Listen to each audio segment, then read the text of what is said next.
स्वागत है दोस्तों। आज के मुख्य समाचार में आज देश और दुनिया से कई अहम और बड़ी खबर आ रही है। बात करेंगे हर खबर पर विस्तार से। उनका मकसद बीजेपी राष्ट्र बनाना है, केंद्र पर बरसी पीडीपी प्रमुख महबूबा मुफ्ती का बड़ा बयान। एक और बड़ी अपडेट, अडानी समूह से भाजपा को मिलता है चुनावी चंदा, इसलिए कोई कार्रवाई नहीं करके उसे बचाने की हो रही है कोशिश। कांग्रेस का बीजेपी पर बड़ा हमला, इसी के साथ अगली बड़ी खबर में आपको बताएंगे। मनीष सिसोदिया की गिरफ्तारी के विरोध में आपका डेर टू डेर हस्ताक्षर अभियान, पीएम मोदी को भेजे जाएंगे पत्र। एक और बड़ी अपडेट, के चंद्रशेखर राव का बड़ा बयान, बोले भाजपा को सत्ता से बाहर करने तक हमारा संघर्ष जारी रहेगा। इसी के साथ अगली बड़ी खबर में आपको बताएंगे भाजपा इतनी भयभीत क्यों, तेजस्वी यादव के खिलाफ कार्रवाई पर प्रियंका गांधी ने सरकार पर साधा निशाना। तो चलिए देख लेते आज की पहली बड़ी खबर। उनका मकसद बीजेपी राष्ट्र बनाना है, केंद्र पर बरसी पीडीपी प्रमुख महबूबा मुफ्ती। दरअसल दोस्तों, जम्मू कश्मीर की पूर्व मुख्यमंत्री और पीडीपी प्रमुख महबूबा मुफ्ती ने सोमवार 13 मार्च को राज्य की सीमावर्ती जिले पुंछ में एक जनसभा को संबोधित करते हुए केंद्र सरकार और बीजेपी पर जमकर निशाना साधा। बता दें कि उन्होंने यहां तक कहा है कि बीजेपी का मकसद देश को हिंदू राष्ट्र बनाने का नहीं बल्कि भाजपा राष्ट्र बनाने का है। उन्होंने आरोप लगाया कि भारतीय जनता पार्टी भारत के बीजेपी राष्ट्र बनाने के लिए विपक्षी दलों पर कथित हमले कर रही है, जिस पर उनकी पार्टी पीडीपी चुप नहीं बैठेगी। बता दें कि समाचार एजेंसी पीटीआई के मुताबिक महबूबा मुफ्ती ने कहा है कि बीजेपी भारत को एक हिंदू राष्ट्र बनाने के पक्ष में नहीं, लेकिन उनकी नीतियों का उद्देश्य इसे एक बीजेपी राष्ट्र बनाने का है, जहां उनके साथ चलने वाले सभी लोगों का स्वागत किया जाएगा। साथ ही पीडीपी प्रमुख ने कहा है कि लोगों के उदास चेहरे जम्मू कश्मीर के हालात बताते हैं, जहां हजारों युवाओं को जेल में डाल दिया गया है और डर का एक माहौल बना दिया गया है। बता दें कि महबूबा मुफ्ती पीर पंचल क्षेत्र के 3 दिवसीय दौरे पर हैं। उन्होंने कहा है कि मैं देश के सभी राजनीतिक दलों से कहना चाहती हूं कि जाग जाओ, क्योंकि जम्मू कश्मीर के साथ 2019 के बाद जो हुआ वो आखिरकार उनके यहां तक पहुंच रहा है। आपने चुप रहना या आधे अधूरे मन से बोलना पसंद किया, लेकिन हम चुप नहीं रहेंगे और न केवल अपने लिए बल्कि आपके लिए भी लड़ेंगे। बता दें कि पीडीपी प्रमुख ने कहा है कि वो चेतावनी दे रही थी कि बीजेपी ने अपनी नीतियां देश को बाकी हिस्सों में लागू करने से पहले का परीक्षण करने के लिए जम्मू कश्मीर को एक प्रयोगशाला में बदल दिया। उन्होंने बाद में पत्रकारों से कहा कि हमारे साथ क्या हो रहा था ये विपक्षी दलों ने नहीं समझा। आज जब बीजेपी परिवर्तन निदेशालय और सीबीआई की मदद से विपक्षी नेताओं को जेल में डालकर लोकतंत्र को कुचल रही है, तो उन्हें इसकी आंच आने लगी है। बता दें कि महबूबा मुफ्ती ने कहा है कि अनुच्छेद 370 को निरस्त करना संवैधानिक था, लेकिन ज्यादातर नेता चुप रहे। उन्होंने कहा है कि मुझे पूरा विश्वास है कि हम अनुच्छेद 370 को ब्याज के साथ वापस लेंगे। वो आएंगे और पूछेंगे कि आपको और क्या चाहिए। चलिए अगली खबर, अडानी समूह से भाजपा को मिलता है चुनावी चंदा, इसलिए कोई कार्रवाई न कर उसे बचाने की हो रही है कोशिश। छत्तीसगढ़ कांग्रेस का बीजेपी पर बड़ा आरोप। दरअसल दोस्तों, छत्तीसगढ़ कांग्रेस ने सोमवार को कहा है कि भारतीय जनता पार्टी के नेतृत्व वाली केंद्र सरकार अरबपति उद्योगपति गौतम अडानी की कंपनियों में कथित अनियमितताओं पर पर्दा डाल रही है, क्योंकि भाजपा को उनसे चुनावी चंदा मिलता है।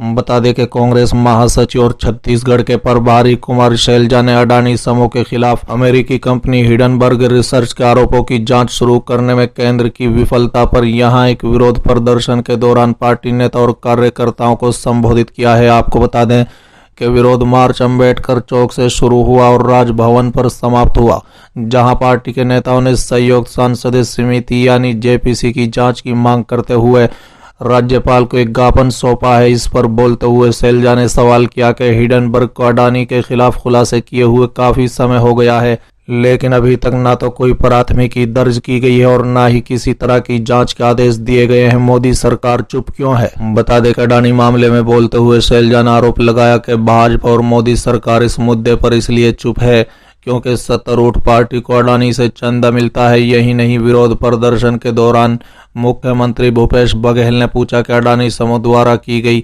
धोखाधड़ी की जांच के आदेश देने से प्रधानमंत्री और केंद्र क्यों डर रही है। चलिए अगली खबर, मनीष सिसोदिया की गिरफ्तारी के विरोध में आपका डेर टू डेर हस्ताक्षर अभियान, पीएम मोदी को भेजे जाएंगे पत्र। दरअसल दोस्तों, आम आदमी पार्टी ने पूरी दिल्ली में सोमवार को डेर टू डेर और हस्ताक्षर अभियान चलाया। बता दें कि आप नेताओं ने इस अभियान के बारे में जानकारी देते हुए बताया कि इसके जरिए आम आदमी पार्टी ने घर घर जाकर मनीष सिसोदिया और सिकंदर जैन की गिरफ्तारी का सच बताया।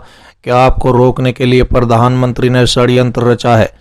बता दें कि आम आदमी पार्टी के दिल्ली संयोजक गोपाल राय ने कहा है कि आम आदमी पार्टी ने डेयर टू डेयर और हस्ताक्षर अभियान के जरिए दिल्ली में शिक्षा स्वास्थ्य के अच्छे कामों को रोकने की साजिश का पर्दाफाश किया है।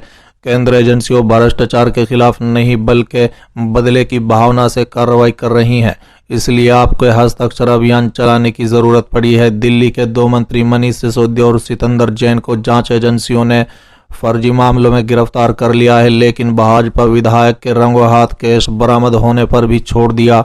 बता दें कि उन्होंने कहा है कि मंत्रियों की गिरफ्तारी से सबसे ज्यादा स्कूल अस्पताल प्रभावित हुए हैं, इसलिए दिल्ली वाले प्रधानमंत्री के नाम चिट्ठी लिख रहे हैं। चिट्ठी में दिल्ली की जनता की अपील है कि केंद्र सरकार भी अच्छे काम करे और दिल्ली सरकार को भी लोगों के लिए अच्छे काम करने दे। बता दें कि आम आदमी पार्टी की ओर से सोमवार को लक्ष्मी नगर मेट्रो स्टेशन के पास कैंप आयोजित किया गया। हस्ताक्षर अभियान में दिल्ली के लोगों से प्रधानमंत्री के नाम एक चिट्ठी पर साइन कराए गए हैं। इस चिट्ठी में लिखा है कि प्रधानमंत्री नरेंद्र मोदी ने दिल्ली के 2 सबसे अच्छे मंत्रियों सितंदर जैन और मनीष सिसोदिया को गिरफ्तार कर लिया है, आखिर क्यों? इसी चिट्ठी के साथ आम आदमी पार्टी ने पूरी दिल्ली में 250 वार्ड में टीमें बनाकर डेयर टू डेयर और कैंपेन भी शुरू कर दी है। बता दें कि सीबीआई पर सवाल उठाते हुए आप नेता गोपाल राय ने कहा है कि केंद्र जांच एजेंसियों के ट्रायल में जिस तरह से काम हो रहा है उससे उनके दोहरे मापदंड सबके सामने आ रहे हैं। यही कारण है कि आम आदमी पार्टी के हस्ताक्षर अभियान चलाने की जरूरत पड़ी। भाजपा का विधायक पैसे के साथ रंगे हाथ पकड़ा जाता है लेकिन वो छूट जाता है, उसका भी ट्रायल होना चाहिए। लेकिन मनीष सिसोदिया को फर्जी केस में सीबीआई गिरफ्तार कर लेती है। सीबीआई ने मनीष सिसोदिया के घर, गांव, बैंक, लॉकर में छापा मारा। इसके बाद पूछताछ के लिए गिरफ्तार किया और उन्हें रिमांड पर लिया।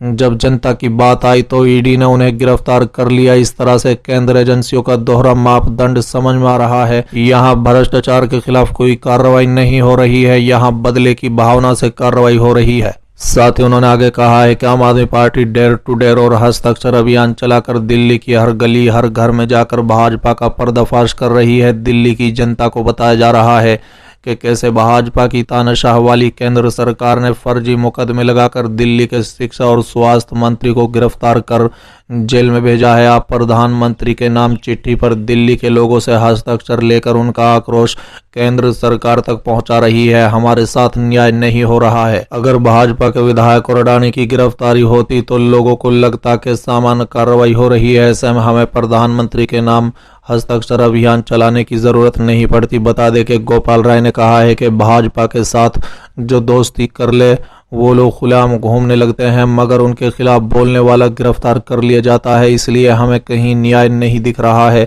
चारों तरफ से सिर्फ अन्याय हो रहा है। इस गिरफ्तारी से सबसे ज्यादा दिल्ली की जनता के काम प्रभावित हुए हैं, दिल्ली के स्कूल और अस्पताल प्रभावित हुए हैं।